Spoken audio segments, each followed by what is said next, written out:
Static objects make a game world feel empty. Whether it is a security camera tracking a player, or a character's eyes following a point of interest, you need movement that reacts.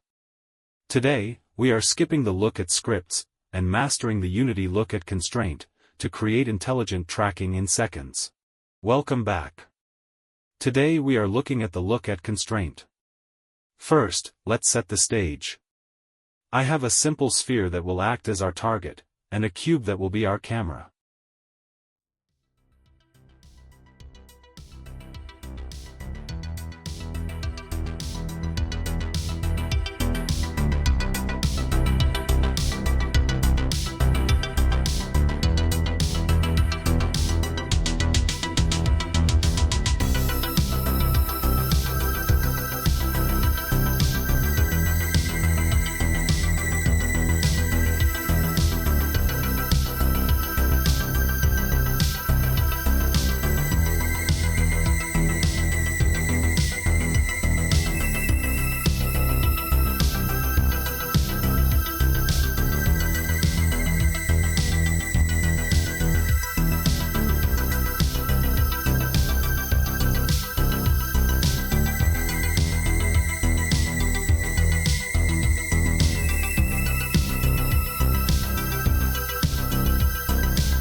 Select your camera object, and add the Look at Constraint component.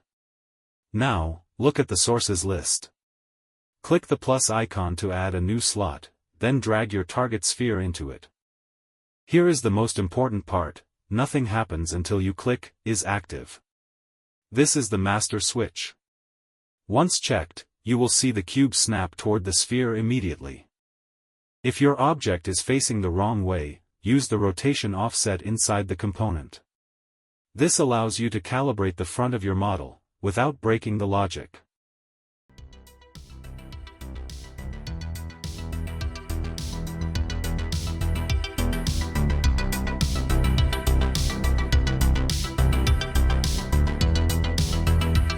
The Look at Constraint is a massive time saver for any Unity project. If this helped you streamline your workflow, hit the subscribe button so you do not miss the rest of this series. Next up, we are mastering position constraints. I will see you there.